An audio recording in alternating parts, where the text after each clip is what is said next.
D'abord, la norme n'existe pas, la normalité n'existe pas, c'est bien connu. J'ai découvert que j'avais des atypismes, que j'étais TDAH, un mot que je n'avais jamais entendu. Comme vous le voyez, c'est un handicap invisible, la neuroatypie. Et le camoufler au quotidien, faire en sorte qu'on soit complètement intégré et que ça se voit pas, c'est une suradaptation. Beaucoup de neuroatypiques ne se sentent pas en situation de handicap.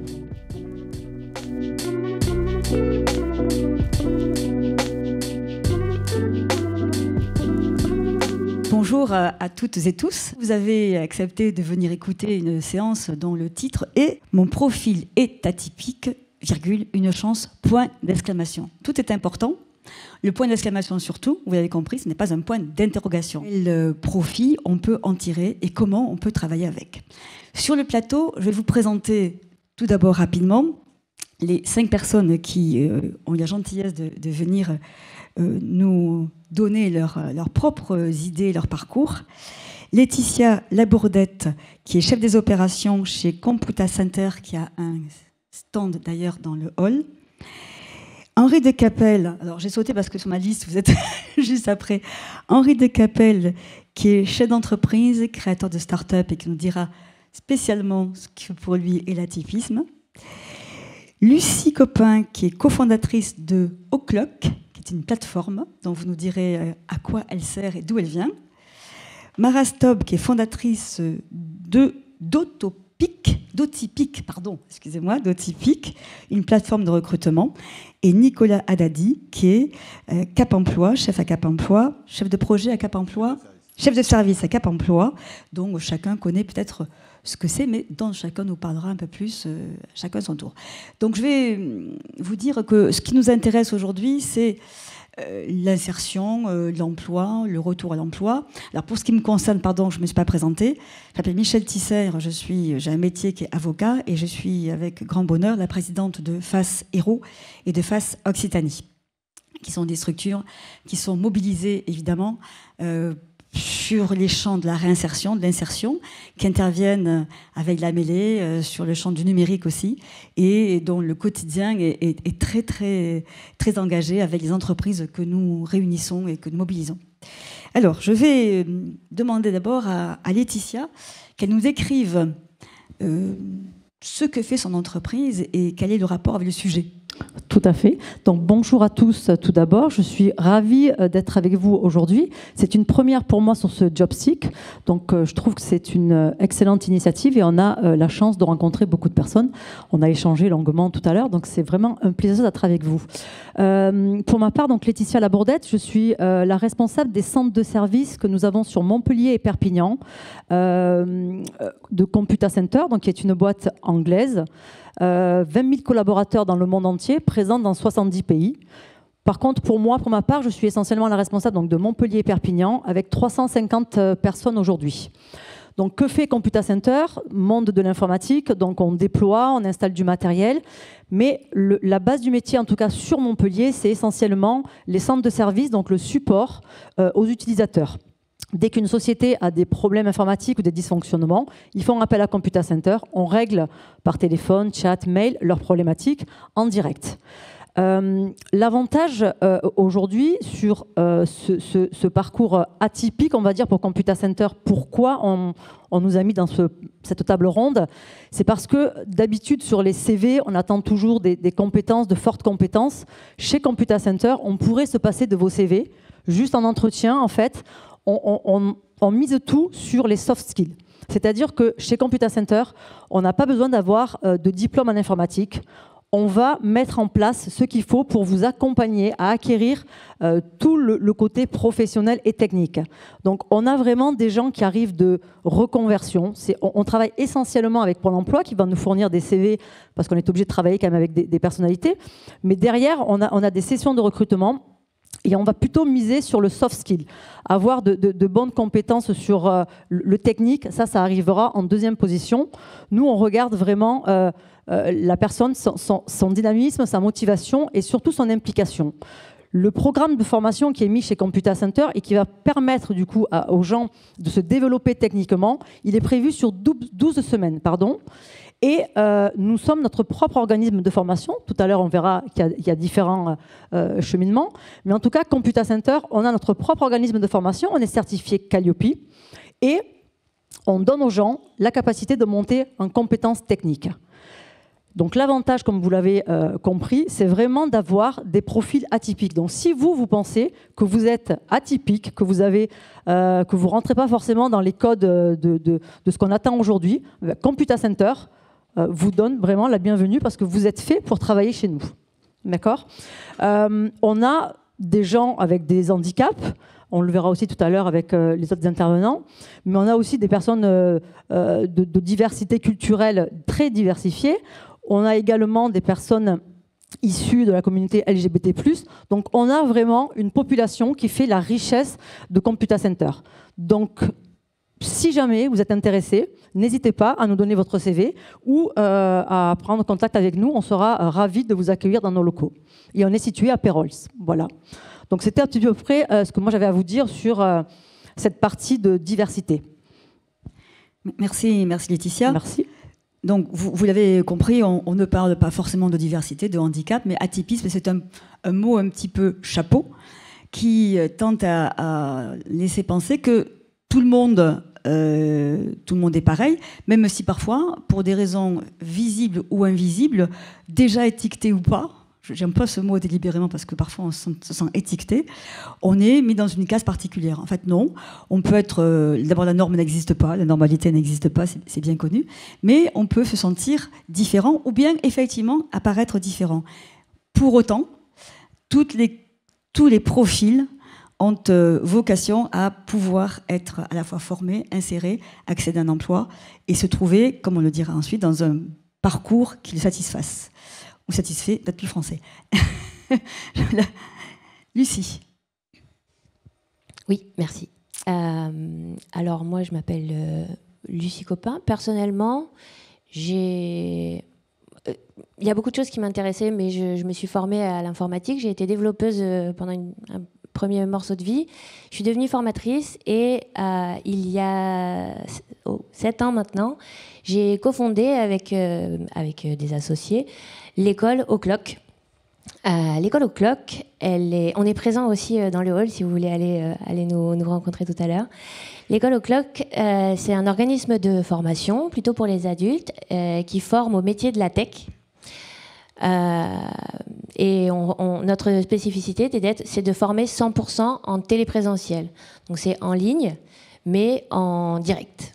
Donc tous les matins, les cours commencent à 9h, tout le monde se connecte dans la classe. Les formateurs sont tous chez eux et les apprenants sont tous chez eux aussi. Alors, l'atypisme dans tout ça. Alors déjà, effectivement, je pense qu'on s'adresse peut-être un petit peu aux mêmes personnes, toi et nous. On forme des personnes soit qui ont été fâchées avec l'école à un moment donné et qui ne se sont pas dirigées, tous ceux qui sont un peu éloignés des formations traditionnelles à l'informatique, des personnes qui sont en reconversion énormément, des demandeurs d'emploi, mais pas seulement. On forme à des métiers qui sont en tension. Donc notre objectif principal, c'est effectivement le retour à l'emploi, à un nouvel emploi, à des domaines où il y a beaucoup de potentiel. Et on a choisi le fait d'avoir choisi ce format à distance. On l'a choisi, c'était bien avant le Covid. On l'a choisi parce qu'on aimait ça en tant qu'informaticien. On savait qu'on pouvait travailler à distance. On trouvait ça cool. Et développer ce format, ça a été hyper intéressant d'abord parce que contrairement à ce qu'on pouvait penser à l'origine, c'est un format extrêmement riche et qui permet d'explorer beaucoup de choses dans la pédagogie. Et le fait de former à distance, ça nous a permis d'accueillir dans l'école énormément de personnes aux profils très différents qu'on n'aurait pas forcément retrouvés dans les organismes de formation à l'informatique typiques. Donc évidemment des personnes éloignées des grandes villes, des personnes à mobilité réduite, des personnes qui ont une situation familiale ou une situation sociale qui ne leur permet pas de se libérer ou d'assister à des formations traditionnelles. Et donc ça, c'est des types de personnes auxquelles on avait pensé potentiellement en développant l'information. Et il y a aussi des personnes qui ont choisi, alors qu'ils étaient dans des grandes villes, qu'ils n'avaient pas de contraintes familiales ou motrices pour venir chez nous, qui ont quand même choisi le téléprésentiel parce que ça leur permettait de s'adapter, d'adapter leur temps, d'adapter leur niveau de confrontation sociale aussi, et notamment des personnes neuroatypiques.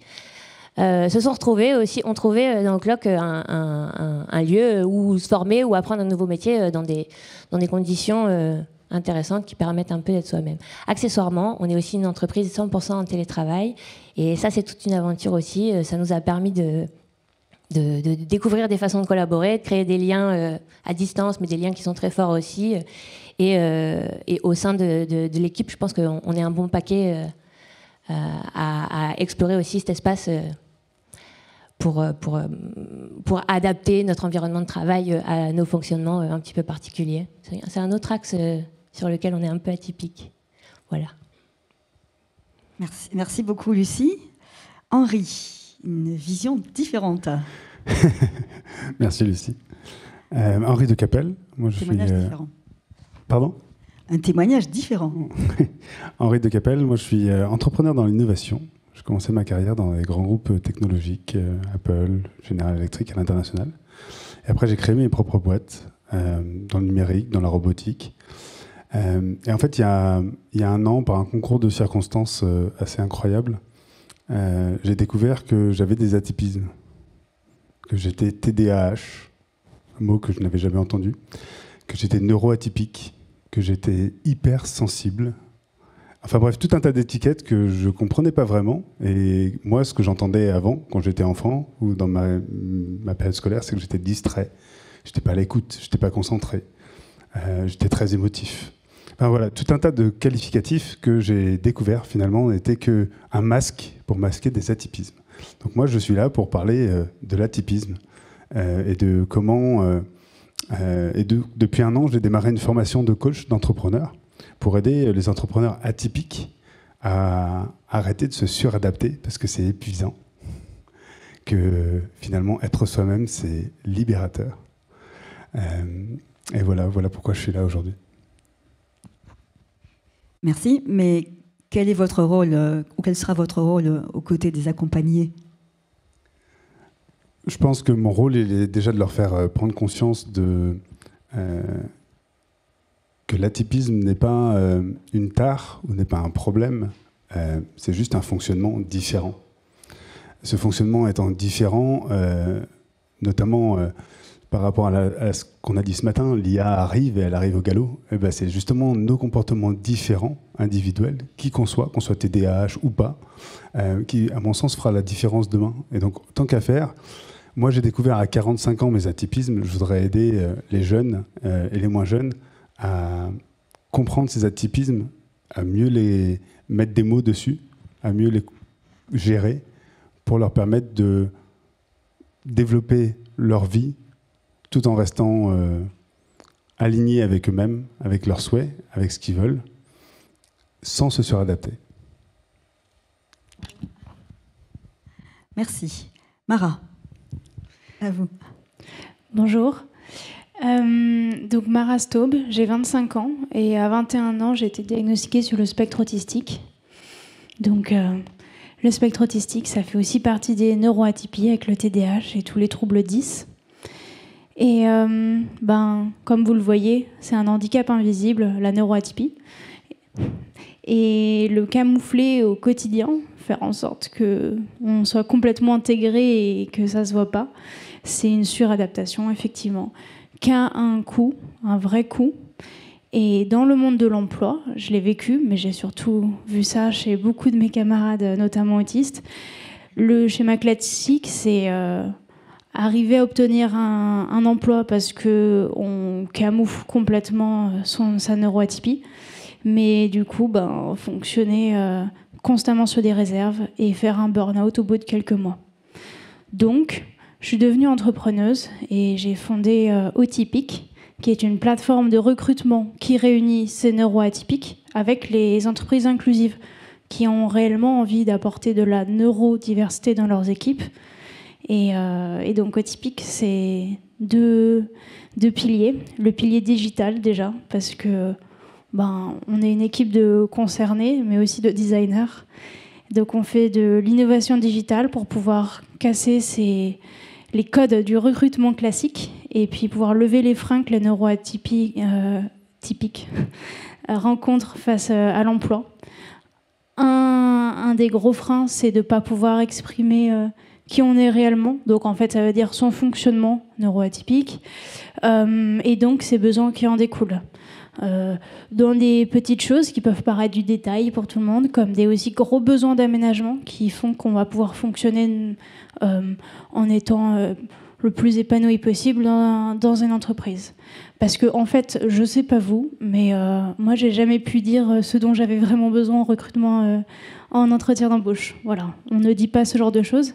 Et même une fois en poste, c'est très dur de demander des choses parce que ça peut passer pour des caprices et on n'a pas envie de s'exposer à ça. Donc, le but de Otypique, c'est que sur ce profil candidat qui est anti-CV, qui est fait complètement différemment, on dépose déjà toutes ces cartes sur la table et ça donne aussi des clés aux recruteurs et aux recruteuses.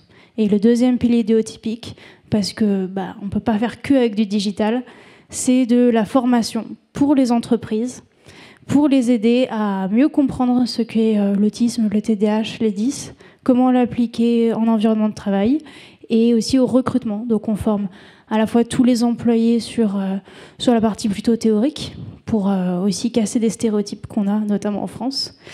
On forme aussi les RH au recrutement, à l'onboarding, et puis les managers au management. Donc Otypique, ça vient vraiment s'appliquer avant, pendant et après le recrutement. Merci beaucoup. Nicolas, Cap Emploi. Allez-y, allez-y. Je crois qu'il le mérite. J'ai oublié de vous dire un truc. Pour des raisons d'accessibilité et de besoins sensoriels, s'il vous plaît, n'applaudissez pas trop fort, ou alors en langage des signes, je vous en serais très reconnaissant. C'est compliqué pour mes oreilles. Merci. Donc là, c'est la preuve que si tout le monde s'adapte, tout va bien pour ceux qui sont en situation de handicap. Donc moi, je suis Nicolas, je travaille pour Cap Emploi, je suis chef de service à Cap Emploi.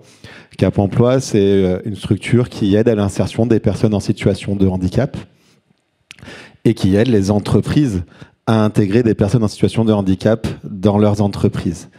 Voilà, je pense qu'il y a eu de très beaux témoignages qui montrent que s'intégrer dans une entreprise seule, c'est pas simple. Et que pour pouvoir réussir dans une entreprise, il faut aussi que l'entreprise ait envie d'intégrer la personne. Et ça, c'est vrai pour les atypiques, pour ceux qui ont des neuroatypies, mais c'est vrai pour toutes les personnes qui sont en situation de handicap. Mara a évoqué le fait que son handicap était invisible.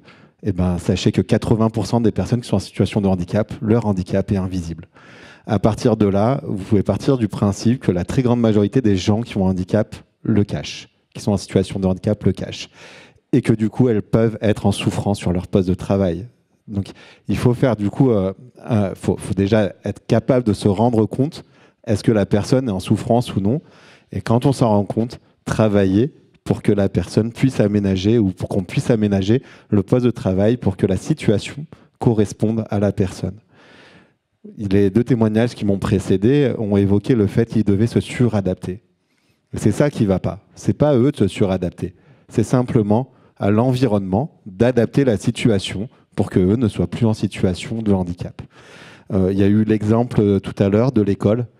Voilà. L'école est un vrai problème pour les troubles cognitifs globalement, parce que l'école ne cherche pas à s'adapter à ces troubles-là. Et bizarrement, quand on met les mêmes personnes à distance, en télétravail, qu'on les laisse travailler à leur rythme, faire comme ils souhaitent faire, avec un cadre différent, ça fonctionne. Et je trouve que finalement, là, l'enchaînement des témoignages montre que si on adapte la situation, ça peut fonctionner pour toutes les personnes. Donc, là, on a évoqué des troubles cognitifs, il y a d'autres types de troubles, des troubles psychiques, des troubles physiques, mais finalement, c'est exactement la même chose. Si demain, vous recrutez une personne qui a des problèmes de dos, qui doit se lever régulièrement, simplement, il suffit d'aménager le bureau pour que le bureau se lève. Et du coup, la personne, elle peut rester sur son poste de travail, être aussi productive que les autres. Et vous verrez que petit à petit, ceux qui sont dits normaux, qui n'ont pas de handicap, qui ne sont pas en situation de handicap, ils aimeraient bien la voir, cette table qui se lève. Parce que finalement, L'humain, il est fait pour être debout, il n'est pas fait pour être assis, et qu'on est bien mieux quand on peut se lever sur son poste de travail. Toutes les améliorations qui ont eu lieu au niveau RSE en entreprise, toutes les améliorations technologiques qu'il y a en entreprise, elles partent souvent de personnes en situation de handicap. Parce qu'on a amélioré la situation pour la personne, et on s'est rendu compte en fait que la personne qui avait l'amélioration, eh ben, elle était beaucoup plus productive. Du coup, on a amélioré la chose pour les autres, et ça a rendu les choses meilleures pour tout le monde, et ça a créé de la productivité pour tout le monde. Donc, en partant d'une situation de handicap, en améliorant la situation pour que le handicap ne soit plus un problème dans l'entreprise, souvent, on en arrive à améliorer la situation pour tout le monde. Et je pense que ça, c'est assez important à entendre, c'est assez important à prendre en considération. C'est vrai pour les améliorations techniques, c'est bien sûr vrai pour les améliorations managériales, pour certains types de handicaps, donc les handicaps neurotypiques, les handicaps cognitifs globalement, les handicaps psychiques. Si en fait on arrive à travailler sur le management, à faire en sorte que les managers s'adaptent à ces types de handicaps, les personnes qui ont le handicap seront mieux sur leur poste de travail, feront du bon travail, mais en plus, vu que le management va s'élargir et va s'adapter aussi pour les autres, sera en général plus à l'écoute, peut-être un peu plus bienveillant. Voilà, si on le fait pour une personne, on le fait pour tous les autres. Bah, tous les autres, ils seront contents en fait d'être là, ils seront heureux de participer à ça, et l'ambiance de travail s'améliorera. L'ambiance de travail s'améliorant, la productivité de l'entreprise s'améliorera. Voilà, donc je pense que les deux témoignages-là, et même précédemment, ce que vous avez évoqué, bah, en fait, là, vous avez tout ce qu'il faut faire pour pouvoir accueillir toute personne en situation de handicap dans l'entreprise. Et nous, Cap Emploi, on peut vous accompagner sur ces éléments-là. On fait partie du service public de l'emploi. Donc notre travail, c'est aussi d'accompagner, quand vous recrutez une personne en situation de handicap, que vous ne savez pas comment faire pour l'intégrer à vos équipes. On peut intervenir pour vous aider dans ce travail-là. Voilà. Merci beaucoup. Je vais vous donner la parole. Simplement, je voulais signaler que notre table ronde et les témoignages concernent à la fois les entreprises qui sont en capacité et en utilité de recruter les personnes dont nous parlons, mais aussi les personnes qui elles-mêmes se pensent atypiques ou se pensent inadaptées pour chercher une formation, un emploi ou solliciter un emploi. Donc c'est vraiment à double entrée notre témoignage, notre table ronde, pour que, les personnes qui sont éloignées de l'emploi, qui n'ont pas encore accédé à un emploi ou qui ont peur de cela, pour plein de raisons, ne restent pas sur leur propre quant à soi et ne souffrent pas comme Henri ou Mara, et inversement, si je peux dire, de l'autre côté de la rue, comme diraient certains, que les entreprises, elles, soient totalement confiantes dans l'intérêt qu'il y a à embaucher, former et prendre ou en stage, ou en CDD, ou en CDI, et puis après à former, y compris en interne, ce que vous le dites, toutes ces personnes dont la richesse est palpable en fait dès qu'on les approche. Laetitia, vous vouliez rebondir? Pardon. Oui, je rebondis si vous voulez. Du coup, moi, je voulais quand même rebondir sur ce que disait Henri sur le fait que les personnes en situation de handicap avaient l'habitude de se cacher ou plutôt de vouloir passer inaperçus. Je pense qu'aujourd'hui, on commence un petit peu à avoir les gens qui s'affirment et qui se révèlent, parce que moi, je prends juste l'exemple pour Computa Center. Jusqu'à l'année 2023, on va dire, je n'avais jamais aménagé de poste de travail pour des personnes en situation de handicap. Et là, en échangeant tout à l'heure, je leur disais que juste sur 2023, on a équipé 4 postes de travail, donc on les a équipés.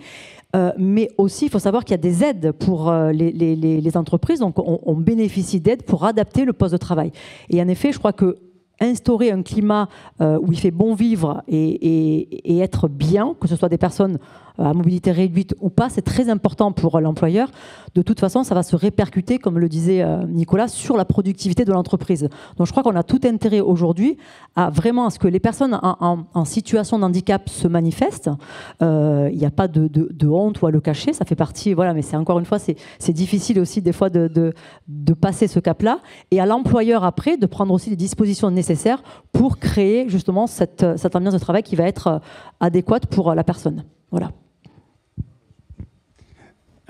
Non, je me permets de réagir parce que c'est très étrange de vous entendre parler là, parce que je ne me sens pas en situation de handicap. En fait. Et je pense que beaucoup de neuroatypiques ne se sentent pas en situation de handicap. J'ai vécu 10 ans à l'étranger dans les pays anglo-saxons, notamment en Irlande. Je ne sais pas si certains d'entre vous ont entendu l'accent irlandais, mais je pense que si on se retrouve ensemble en Irlande, vous serez en situation de handicap. Du coup, c'est ça qui me fait un petit peu réagir par rapport à ce que tu dis, et tu l'as dit très bien dans notre préparation de cette table ronde. En fait, ce qui est important, c'est d'être juste humain, pas d'adapter à tel ou tel handicap catégorisé comme tel. Moi, les mots que je vous ai donnés tout à l'heure, c'est des mots qui n'existaient pas quand j'étais enfant. Quand on ne parlait pas d'hypersensibilité, on parlait d'un enfant qui était émotif. On ne parlait pas de troubles de l'attention.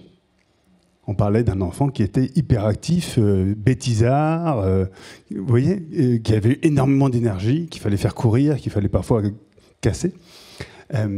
Donc ces mots handicap, c'est ce que tu disais tout à l'heure, je l'ai trouvé très pertinent, c'est en fait, à partir du moment où on va prendre en considération les besoins de chacun, qu'il soit en situation de handicap ou pas, finalement, c'est redonner de l'humanité dans nos recrutements. Les soft skills dont tu parlais. Vous avez quelqu'un qui est sensible au bruit. Je suis aussi sensible au bruit. Je connais beaucoup de gens qui sont sensibles au bruit ou à la stimulation visuelle, qui ne sont pas pour autant dans une catégorie de handicap. Néanmoins, ces personnes-là, si elles peuvent exprimer « Excusez-moi, ce néon trop blanc, il me gêne, il m'empêche de me concentrer. Est-ce qu'on peut le changer ?» Ce bruit, quand vous applaudissez, est-ce que vous pouvez applaudir avec les mains comme ça ? Ça me gêne. Si on crée un environnement de travail bienveillant, humain, où on laisse la place où chacun peut exprimer ça, il n'y a plus de situation de handicap. Ouais, en effet, là-dedans, ce qui est important, c'est le mot situation. Et en fait, la situation de handicap, on la connaît tous les jours, tous, à un moment donné. Peut-être pas tous les jours, mais on peut la connaître tous à un moment donné. Parce que la situation peut nous être handicapante. On peut être dans une situation où on se dit, bah là, je suis en difficulté. Bah là, je suis en danger. Bah là, Et ben en fait, on vit les situations de handicap. Où là, je vais pas y aller parce que je me sens pas d'y aller, parce que j'ai pas les capacités de. Donc, on est dans une situation de handicap. Mais c'est la situation. C'est vraiment le mot important. L'environnement, la situation. Et en effet, le rôle de chacun, c'est de faire en sorte que la situation s'adapte à la personne pour qu'il n'y ait plus cette problématique-là. Moi, voilà, si je vais en Irlande, je serai en situation de handicap. Mais si avant, on m'a appris l'anglais, avec l'accent irlandais, la situation change et là, je ne suis plus handicapé. Et je trouve que c'est un très, très bon exemple. Voilà. Dans ce que vous avez dit aussi, c'est vrai qu'à Emploi, nous, on accompagne les personnes vers l'emploi. Et notre but, c'est d'amener aussi les personnes à aller sur des métiers qu'ils peuvent réaliser. Voilà, il y a aussi ça, quelqu'un qui va se faire un problème de dos, bon, bah, il y a peu de chances qu'il puisse rester manutentionnaire. Donc nous, le but, c'est de travailler pour l'amener à aller sur des métiers, des situations de travail adaptées à sa problématique. Voilà. Et ça me fait rebondir. Enfin, j'en parle parce que tout à l'heure, il y avait le très joli schéma qu'a fait l'intervenant précédent avec ce dont j'ai besoin. Voilà, il y avait ces 4 notions-là. Et ben nous, il y en a une 5e. Il y a ce que je peux faire. Voilà. Les situations dans lesquelles je peux travailler. Voilà. Moi, je ne pourrais pas faire ce que je suis en train de faire en Irlande, c'est sûr. Donc, je n'irai pas le faire en Irlande. Merci beaucoup. Est-ce que Laetitia ou Mara veulent réagir aux propos de leurs camarades de plateau ? Si vous voulez. Bon, je ne vais pas lancer un débat. Je pense qu'on pourrait débattre longtemps.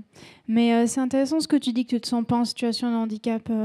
Je commence à bien connaître cette communauté des neuroatypiques et c'est quelque chose qui fait débat. Moi, personnellement, je me sens en situation de handicap. Je dirais mon plus grand handicap, c'est ma grande fatigabilité.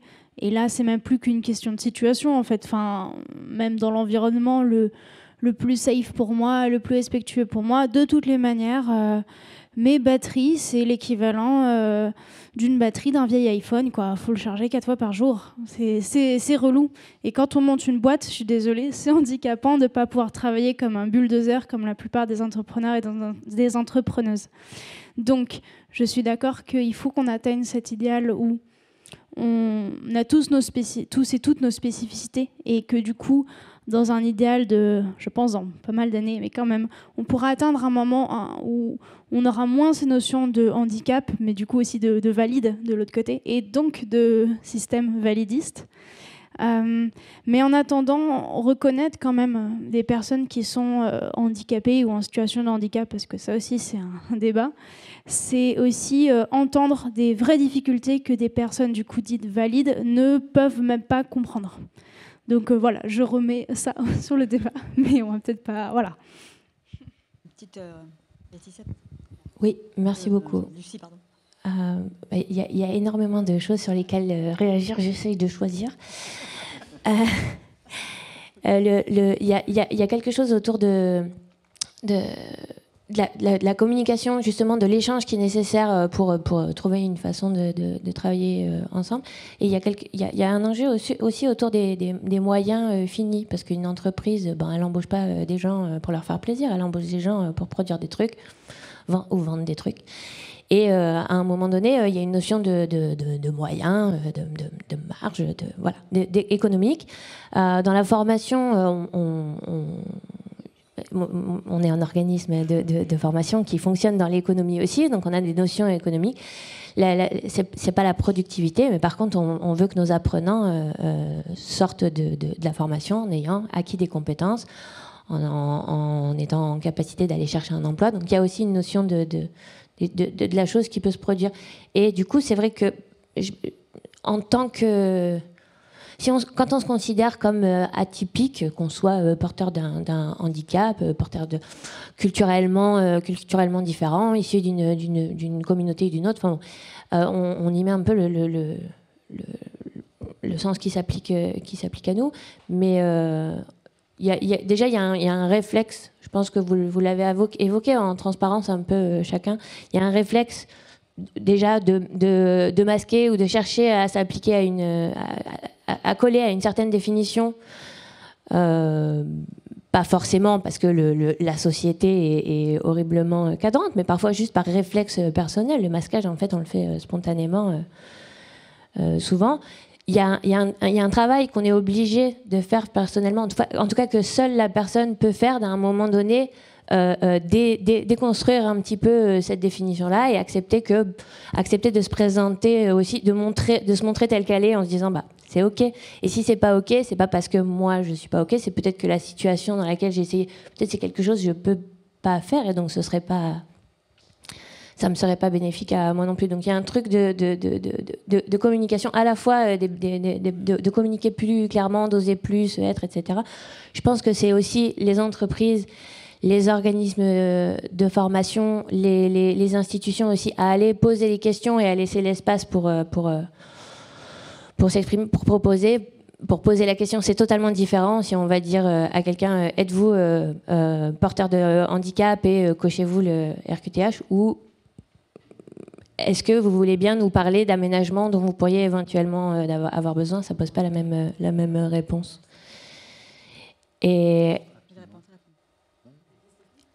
Pardon. Et en fait, justement, les adaptations vont être différentes pour chaque personne. Les moyens aussi qu'on peut mettre à disposition seront très différents selon les situations. Nous, on a essayé de développer des formations. On a des formations qu'on essaye de rendre les plus accessibles possibles en général, mais on a aussi développé des parcours pour certains types de profils spécifiques. On a expérimenté, par exemple, une session de formation à destination des déficients visuels à distance pour former au code. Ça nous a permis d'explorer des trucs pédagogiquement très, très intéressants. Bon, on essaye de s'ouvrir un petit peu à tous. Mais finalement, ce truc, le fait d'essayer de s'écouter pour voir comment on va travailler ensemble, je vous promets, j'arrive au point. Le fait de, personnellement, si on se considère comme atypique, accepter de se mettre un peu à nu et d'expliquer ce dont on va avoir besoin.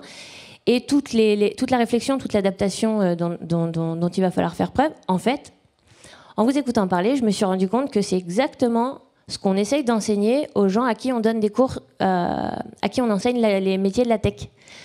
Parce que les métiers de la tech, la technologie, ça se développe, ça avance super vite. Donc en général, quand on forme quelqu'un à utiliser un outil, un langage de programmation, on sait très bien que dans 1 an, 2 ans, 3 ans, cet outil-là, il n'existera plus en l'état, il aura changé, il aura évolué. Donc en fait, on essaye d'apprendre surtout aux gens à comprendre, savoir communiquer correctement, savoir comprendre une nouvelle situation, résoudre un problème, pour pouvoir s'adapter aux technologies qui vont changer. Et finalement, il y a une similitude entre comment on va faire pour évoluer dans la tech et comment on essaye de faire pour évoluer plus fluidement entre humains. Alors, très très vite, parce que j'aurais bien voulu qu'on donne un petit peu de temps avec... Juste rapidement, ce qui pose problème pour les personnes qui ne disent pas qu'elles sont handicapées, c'est simplement le stéréotype du handicap et les préjugés qui sont liés au handicap. Elles ont les mêmes stéréotypes. Les stéréotypes sont partagés. Elles savent ce que les gens voient quand on dit handicapé. On voit le fauteuil roulant, on voit les handicaps très très lourds qui ne sont pas adaptés au monde du travail, ou peu adaptés et peu adaptables, plus difficilement adaptables. Et c'est ce qui fait que les gens ont du mal à dire qu'ils sont handicapés. Il y a aussi des recherches qui le montrent. Aujourd'hui, si vous mettez travailleur handicapé sur un CV, vous faites le même CV, vous ne mettez pas travailleur handicapé, quand vous mettez travailleur handicapé, vous avez 5 fois moins de chances d'être reçu en entretien. Simplement à cause du stéréotype et du préjugé. C'est exactement le même CV. On sait que c'est complètement inconscient, parce que derrière, quand c'est un entretien et que les personnes évoquent leur handicap en entretien, le taux de discrimination diminue énormément. Il passe à 1,5 fois moins de chances. Donc c'est ça qui fait que les gens ne le disent pas. C'est parce qu'il y a des gens qui sont sensibilisés, qui sont sensibles à ça et qui acceptent de recruter des personnes sur un handicap. Mais malheureusement, majoritairement, aujourd'hui encore, c'est difficile d'en parler. Il y a beaucoup de préjugés, beaucoup de stéréotypes qui font que les gens ils vont se sentir jugés. Ils s'auto-jugent eux-mêmes, ils s'auto-handicapent finalement, des fois en ne le disant pas. Mais c'est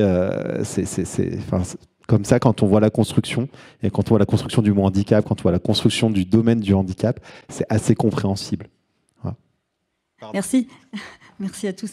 Est-ce qu'il y a des personnes qui voudraient poser des questions ou porter un témoignage dans la salle?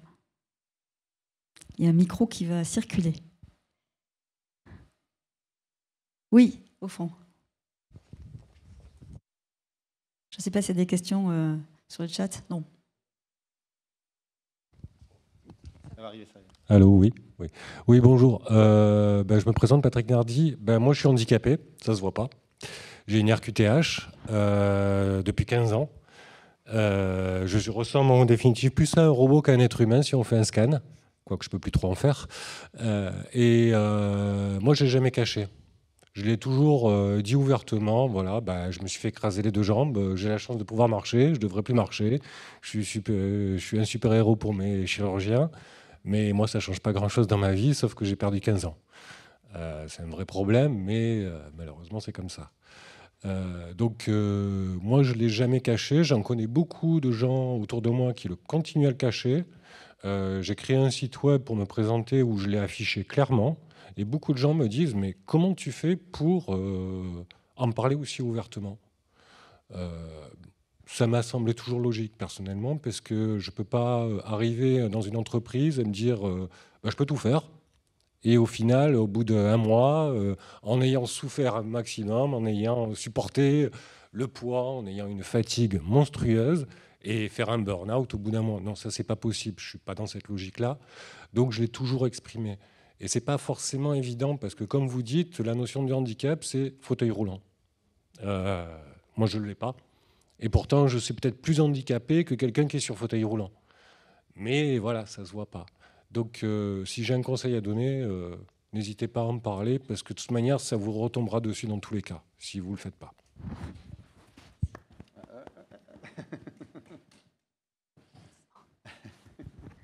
Merci, monsieur. Notre prise de parole dans la salle. Non? Je crois qu'il nous reste 1 minute. 1 minute. Alors, je voudrais conclure, finalement. Je m'autorise moi-même. Si? Ah, pardon. Excusez-moi. Pardon, excusez-moi. Bonjour. Mon filleul est diabétique et en fait, je crois que c'est reconnu comme un handicap. Et en fait, il le met en avant quand il cherche du boulot parce que ça permet aux entreprises d'avoir leur quota de travailleurs handicapés. Tout simplement, il met en avant pour cette raison-là et il n'a aucun problème à trouver du taf. Bravo. Alors c'est un peu ce que je voulais dire dans le monde du travail, dans le droit du travail. Il y a des zones qui sont des incitations volontaires. Il y a des zones aussi qui sont des incitations financièrement intéressantes. Il y a une obligation, ce n'est pas discriminer, donc obligation d'interdiction. Il y a une obligation, c'est de remplir certains quotas. Une incitation pour ceux qui ne sont pas dans la catégorie obligatoire. Et puis aussi, il y a une conviction personnelle que l'on peut acquérir, notamment en partageant ces réunions comme ici. Et pour terminer dans le timing, je dirais qu'au-delà de nos différences, comme dirait Johnny, au-delà de vos différences, nos différences en tant que candidat à un emploi, candidat à une formation, vos différences, si on est recruteur, tous les talents sont éligibles à une formation, tous les talents sont éligibles à un emploi, tous les talents sont éligibles au bonheur. Et merci à vous.